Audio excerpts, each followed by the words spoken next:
For as long as anyone in the palace could remember, Lyra had never spoken a single word. She had not always been this way.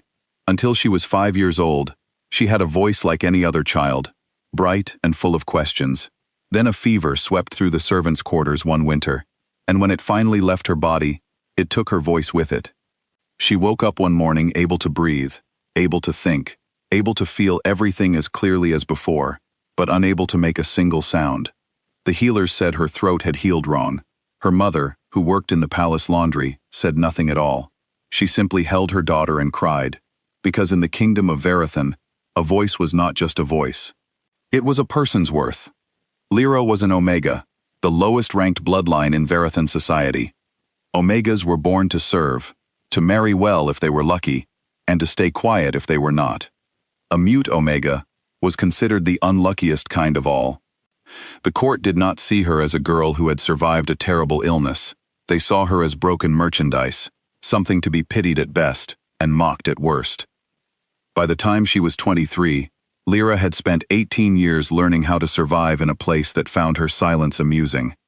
She worked in the eastern wing of the palace, scrubbing floors, mending torn gowns, and carrying trays for nobles who never once looked at her face. The court had a rhythm to its cruelty, and Lyra had learned every beat of it. Someone would imitate her hand signs behind her back, laughing at the shapes her fingers made.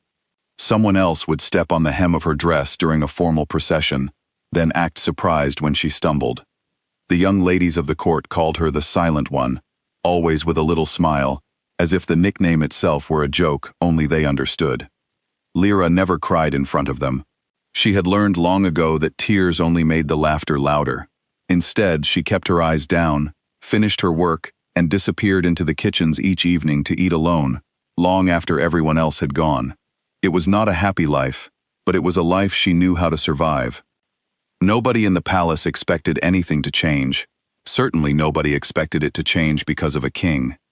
King Aldric Thornfell arrived at the Verathan court on a cold autumn afternoon, at the head of a modest group of guards and advisors. He ruled the Northern Territories, a colder, harder land where survival depended on strength and honesty rather than fine manners. He was an alpha king, tall and broad-shouldered, with a quiet way of speaking that made people lean in rather than look away. His visit was meant to be simple, a diplomatic exchange about trade routes and border agreements that would last no more than 3 days. On his first evening, the Verathan court held a grand feast in his honor. Musicians played, wine flowed, and the nobles competed to impress their northern guest with clever conversation. In the middle of the celebration, a serving girl lost her balance and dropped a tray of wine glasses. The crash silenced the hall for only a moment before the laughter began, sharp and unkind, aimed at the girl who now knelt on the floor gathering broken glass with shaking hands. That girl was Lyra. She did not cry out, because she could not, and she did not look up, because she had long since stopped expecting anyone to help her. She simply knelt there, quietly gathering the shards, her face calm in a way that had nothing to do with peace, and everything to do with practice. Across the hall, King Aldric watched her. He noticed how her hands did not shake despite the laughter surrounding her. He noticed how she finished her task without a single wasted movement, then rose and walked away with her head held high, as if the mockery had not touched her at all. Something about her composure stayed with him long after the feast ended. Over the next 3 days, Aldric found himself paying attention to the palace in ways his advisors did not expect. He noticed the servants more than the nobles. He watched how the silent Omega moved through her work, tending to a wounded stable boy with more care than the court physician had shown anyone in years, signing quickly and fluently to the kitchen staff, in a silent language the court had never bothered to learn. He realized that while the nobles saw an empty, broken girl, the truth was almost the opposite. Lyra was sharp, attentive, and endlessly patient, carrying herself with a quiet dignity that no amount of laughter had managed to break. On his 4th night, the night he was meant to return north, Aldric did not leave. Instead, during the farewell banquet held in his honor, he did something no one in the hall expected. He rose from his seat at the head table, walked the length of the hall in front of the entire assembled court, and knelt at the servants' table, where Lyra sat eating alone. The hall fell silent, the kind of silence that comes from pure shock rather than respect. Aldrich had spent the last 3 nights secretly learning her language from one of the kitchen workers, practicing late into the night until his fingers ached. Now, in front of nobles who had spent years mocking her, he raised his hands and asked her, slowly and imperfectly, if she would come sit beside him. For a long moment, Lyra simply stared at him, certain she had misunderstood. No one had ever learned her language for her. No one had ever crossed a room, let alone an entire hall, just to speak to her in the only way she could truly understand. She searched his face for the joke, the trick, the cruel twist that usually followed any kindness shown to her. She found none. His hands were clumsy, his signs imperfect, but his eyes were steady and sincere. Slowly she nodded. The Queen Mother rose halfway from her seat, outraged that a king would kneel before a servant. Nobles whispered behind their hands, certain this was some strange northern custom, or a passing curiosity that would fade by morning. But Aldrich did not seem to notice or care. He simply offered his arm and walked Lyra to the head table, seating her beside him for the rest of the evening. That night, for the first time in 18 years, Lyra made a sound. It was small, barely more than a breath shaped like a word, but Aldrich was close enough to hear it. She had tried to say thank you. He did not make a show of it. He simply smiled, took her hand gently in his, and continued the evening as though nothing extraordinary had happened at all, even though everyone in that hall knew something had shifted forever. News of that night spread through the palace by morning. Some servants whispered with hope, wondering if kindness might finally have a place among the powerful. Others, mostly among the nobles, whispered with anger, certain the northern king had made a fool of himself over an Omega who could not even speak. Lyra heard none of it directly, but she felt the shift in the air, the stares that followed her more closely now, some curious, some resentful. Aldrich extended his stay by 3 weeks, far longer than any diplomatic visit required.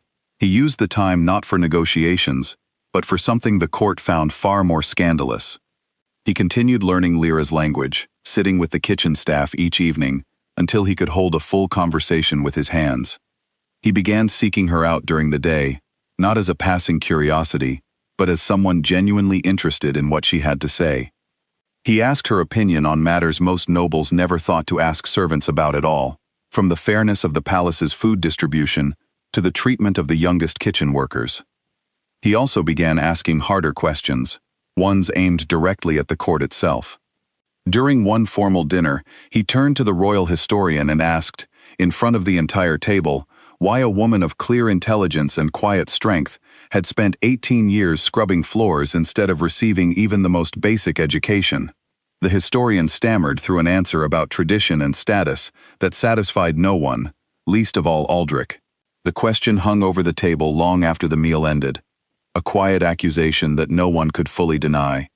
Lyra watched all of this happen around her, with a mixture of disbelief and something she had almost forgotten how to feel: hope. For years, she had built walls around herself, convinced that expecting kindness only led to disappointment. But Aldrich did not waver. He did not treat his interest in her as some passing amusement, the way the nobles seemed to assume. Every day, in small and steady ways, he showed her that his attention was real. One afternoon, weeks into his stay, Aldrich found her in the palace gardens, sitting alone beside a fountain, watching the water rather than the world around her. He sat beside her, without asking permission, something few people in the palace ever did around her, always treating her as though she needed to be approached carefully, like something fragile. He simply sat, comfortable in the silence, until she finally looked at him. Using her language, slowly but clearly now after weeks of practice, he asked her why she had never left the palace, never sought a different life, somewhere kinder. Lyra considered the question for a long moment before answering. She explained, with practiced, graceful movements of her hands, that leaving had never felt possible. Where would a mute Omega go that would treat her any better than here? At least in the palace she knew the shape of the cruelty she faced. Elsewhere, cruelty might come in forms she could not predict. Aldrich listened to every word, his expression serious and thoughtful. Then he told her, as plainly as he could manage in a language still new to him, that in his kingdom, no one would laugh at her silence. In the north, strength was measured by resilience, not by the ability to speak loudly in a crowded room. He told her that people there would see exactly what he saw, someone who had endured years of unkindness and remained whole, dignified, and sharp-minded despite it all. It was not a proposal, not yet, but it was an invitation to imagine a different life, one Lyra had never allowed herself to picture before. 3 weeks after his arrival, on the night before his planned departure, Aldrich requested a formal audience with the entire Verathan court. Confused nobles gathered, whispering theories about trade agreements or political announcements. Instead, Aldrich stood before them all and asked for Lyra to be brought forward, not as a servant summoned to a task, but as a guest called to stand beside him. When she arrived, uncertain and searching his face for guidance, Aldrich did something that would be spoken about in Verathan for years afterward. He did not ask her parents for permission, though tradition demanded it. He did not ask the king and queen of Verathan for their blessing, though protocol required it.